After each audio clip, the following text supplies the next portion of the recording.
আসসালামু আলাইকুম। আজ একটি গুরুত্বপূর্ণ বিষয় নিয়ে কথা বলতে আসলাম, যা লক্ষ লক্ষ বাংলাদেশের জীবন ও বাংলাদেশের অর্থনীতিতে বিশেষভাবে ভূমিকা রাখে। রেমিটেন্স। কখনো কি ভেবে দেখেছেন, আমাদের পরিশ্রমী প্রবাসী ভাইদের টাকা যদি দেশে না পৌঁছায় তাহলে কি হবে? তো চলুন শুরু করা যাক।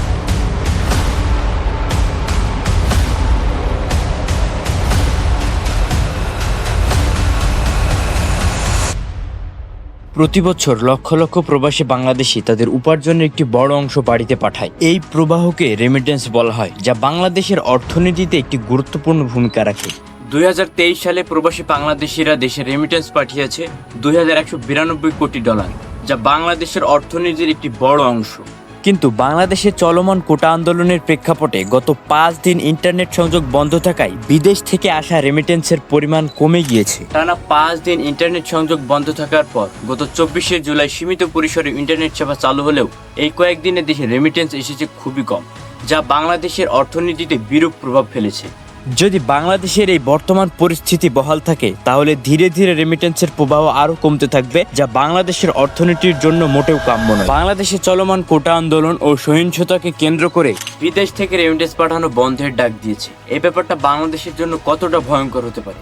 একসময় বাংলাদেশের এই বিপুল জনসংখ্যাকে বোঝা মনে করা হতো, কিন্তু সময়ের পরিক্রমায় অনেক মানুষ প্রবাসী গিয়ে তাদের কর্মজীবন শুরু করে এবং দেশের জন্য রেমিটেন্স পাঠাতে শুরু করে। আর এই রেমিটেন্স হয়ে ওঠে দেশের অর্থনীতির একটি বড় অংশ, যা বাংলাদেশ ব্যাংকের রিজার্ভ বৃদ্ধি, দেশের অর্থনীতি স্থিতিশীল রাখা, বাণিজ্যিক ব্যাংকগুলির অর্থ সংকট দূর করা, দেশের বাণিজ্যিক ঘাটতি পূরণ করা সহ ইত্যাদি অর্থনীতি কর্মকাণ্ডে এই রেমিটেন্স কাজ করে। এছাড়া সরকারের বৈদেশিক ঋণ পরিশোধ করতেও এই রেমিটেন্স বিশেষভাবে ভূমিকা রাখে।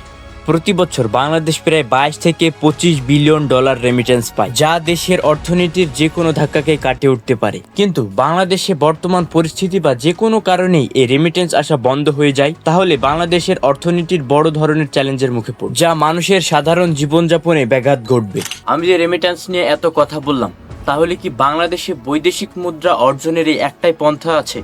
না, বাংলাদেশে পোশাক শিল্প বা গার্মেন্ট শিল্প বৈদেশিক মুদ্রা অর্জনের একটি বড় অংশ। কিন্তু আমরা পোশাক রপ্তানি করে যা আয় করি তা আমদানির ক্ষেত্রেই ব্যয় হয়ে যায়, কারণ বাংলাদেশে যেই পরিমাণ রপ্তানি করা হয় ঠিক সেই পরিমাণ আমদানিও করা হয়। ফলে পোশাক শিল্প আমাদের অর্থনীতির বড় অংশ হলেও এর প্রভাব খুব বেশি না। তাই রেমিটেন্স বাংলাদেশের অর্থনীতির স্থিতিশীলতা বজায় রাখতে অনেকটাই সাহায্য করে। ফলে দেশের রেমিটেন্সের পরিমাণ কমে গেলে বাংলাদেশ বড় ধরনের সমস্যার মুখে পড়বে, যেমন আমদানির সক্ষমতা কমবে, বাণিজ্যিক ঘাটতি পূরণ হবে না, বাংলাদেশ ব্যাংকের রিজার্ভ কমে যাবে, বাণিজ্যিক ব্যাংকগুলো বড় ধরনের সমস্যায় ভুগবে। এছাড়াও প্রবাসীদের পরিবারগুলোও নানা ধরনের সমস্যায় ভুগবেন। তবে বাংলাদেশের অভ্যন্তরীণ অর্থনৈতিক কর্মকাণ্ডের সাথে সম্পৃক্ত কাজগুলো অব্যাহত থাকলে দেশের অর্থনীতিতে কম প্রভাব পড়বে। তবে অবিশ্বাস্য হলেও সত্য যে দেশের রেমিটেন্সের টাকা পাঠানো একবারে বন্ধ করা অসম্ভব, কারণ যারা বিদেশে গিয়েছেন তারা তাদের পরিবারের কথা ভেবেও দেশে রেমিটেন্সের টাকা পাঠাবেন। সুতরাং রেমিটেন্স বন্ধ হলে বাংলাদেশের অর্থনীতিতে বিশেষভাবে প্রভাব পড়বে।